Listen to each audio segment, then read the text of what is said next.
Okay, so we had a very active night last night.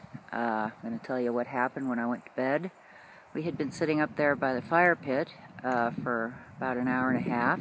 And when I went to go to bed, I came down to check the gifting bowl, which is right over here on this stump. And I saw that it had already been hit. And then I turned and was walking toward my tent. And so I walk over here, and as I'm going past Sam's tent, she was awake and she said, "Barb, is that you?" And I said, "Yes, that's me." And I said, "The gifting bowl already got hit."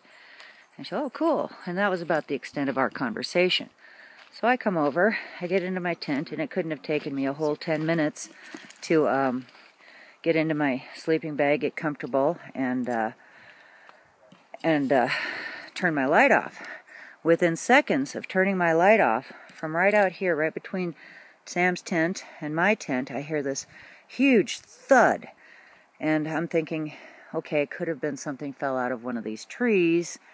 But instantly, just seconds after I heard that thud, from just right here, just a few feet outside my tent, I hear this little tiny voice doing this me me me me me me me me me me me me me, a tiny little sound, this tiny little bit of talking. And that lasted for probably 20 seconds. And after that, I could hear footsteps all around the tent. There was something moving back and forth between us right here. There was something coming back over this way. And a few minutes later, I heard the house, the door in the house, somebody came out over there. And whatever was standing right here, right outside my tent, just stopped. I heard them walk up to the potty house over there, and then they came back out, and the second that they went back into the house, whatever was standing here started up all over again. I could hear them all over. I was laying on my back trying to see if there was any kind of a shadow over the tent, but unfortunately there just wasn't really enough light. I didn't see anything. But I laid there for probably a good 20 minutes and listening to all this movement going on around me before I finally nodded off. And I came out this morning. Sam had just raked out this whole area. And one of the first things I saw when I walked over here is these 3 rocks in a row, plus this rock right here, it's kind of in the sun, and then this brick right here. So, yeah, that caught my attention because those weren't there yesterday. And then I turn around and look, and I have 3 more rocks right here. 1, 2, and 3 right there. So, yeah, now Sam's going to tell you about what she heard last night, what she experienced. Okay, so Sam's going to tell us what she experienced last night. This was before I came down and went to bed? Yes. Okay, so what happened? Well, obviously I was hearing a lot of activity, and it just couldn't possibly be everybody was hanging around the tent. Of course, I had everything closed up so I couldn't see it. But I heard activity behind my tent, and something was rattling in the back of my tent. It wasn't the wind wasn't blowing outside, and it was just like something was just pulling it back and forth like that from behind. And of course, as time progressed through the night, I was hearing footsteps around the tent, just around the area, almost like everybody was tramping through here. And the weirdest thing was, while I was laying there, and I think this is before you went to bed here, before you came, you were probably up at the fire pit. I was laying, looking out, and the light from the cabin was shining through the material, although I couldn't see out. All of a sudden, I saw this silhouette of a head and a body, probably about this tall, quickly run across that. And what's funny, the arms weren't moving. It was just like someone took a cardboard cutout, black one, and just took a stick and just ran clear across the path of the tent. And it was just so odd because nobody's going to move that fast. It wasn't anybody up there or anything like that. So I had to take it for what it is, that they just got in the line of the light and just quickly moved across our camp right here. Wow. Yeah, well, apparently they don't mind being in camp with us, because when I was in there and somebody came out to go potty, whatever was there just stopped and stayed right where it was until they went back in the house, and it all picked up all over again. I know. It's just all right. Amazing. Cool. Thanks, Sam. Last night, Tom was sitting right inside this window, and today, look what's right outside. We got these 3 sticks, which look like they're all from a different tree. Plus, we've got this little X with straw sitting on top of it. And if you look right over here, it looks like there's at least a partial print right there. Cool. This is awesome. That is way cool. I'm so excited. Oh, and the little me sound that I heard last night, Tom heard it too, right outside this window here.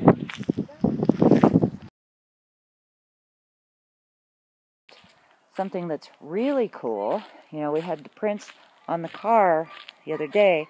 Well, the car's turned around now. The back end was facing this way. So I'll show you, with the help of the pollen in the wind, here's the prints that Sam made trying to make a comparison. When she first did these, we couldn't even see that they were there. But you can see there are dermal ridges in there from her fingers when she placed her hands there for comparison. Here's the ones that we found the other day. So you can really see the difference now that they have the pollen stuck to them. And it also goes up here.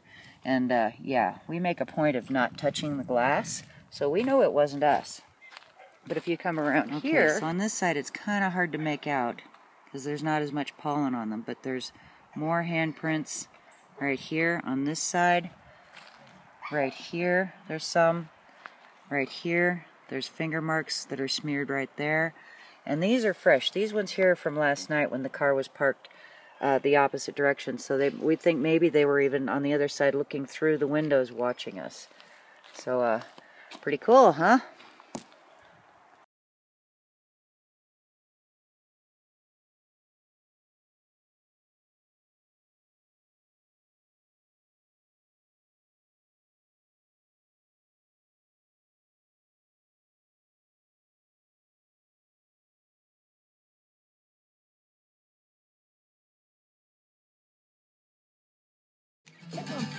Mama, look at Uncle Joe. Doing the hand job with Sister Flo. Well, Willie gave all the trees. Everybody else to play. Did the hand job with his feet. Hand job. Hand job.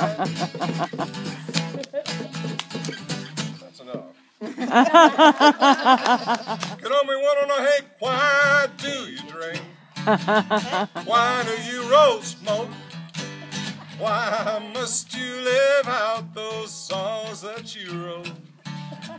Over and over, everybody makes my prediction. If I get stoned and sing all night long, it's a family tradition. I am very proud of my daddy's name. Although his kind of music, mine ain't exactly the same. Hey, stop and think it over. Try to put yourself in my position. If I get stoned, I'm just carrying on an old family tradition. Let's sing it. Get on me, one on the hey, why do you drink? Hey, why do you roll smoke? Why must you live out those songs that you wrote? If I'm down in a honky-tonk, some old slick tries to give me direction. I say, leave me alone, I'm singing all night long. It's a family tradition. Woohoo!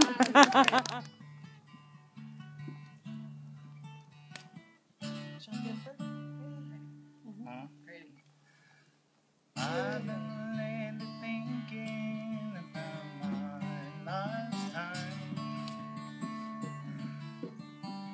All the things I've done, how it's been.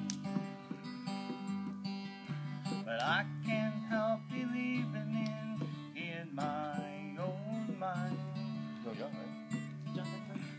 I know I'm gonna hate to see it in. Seen a lot of sunshine, slept out in the rain. Spent a time or two on my own home. I've known my lady's pleasures, had myself some friends. Spent a time or two all on my own. I have to say it now, it's been a good life all alone.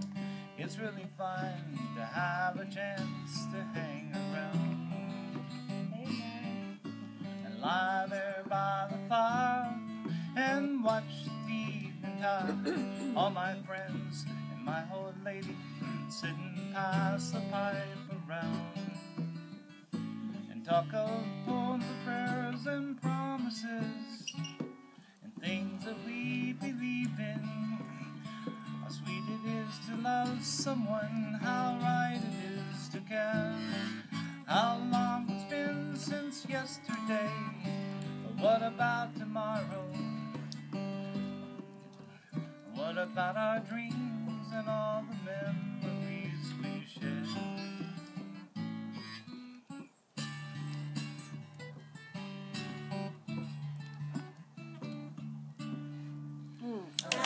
I don't know what to sing now. Guess I'm gonna have to just make it up. 'Cause I don't know what I'm gonna sing now. I think I better stop.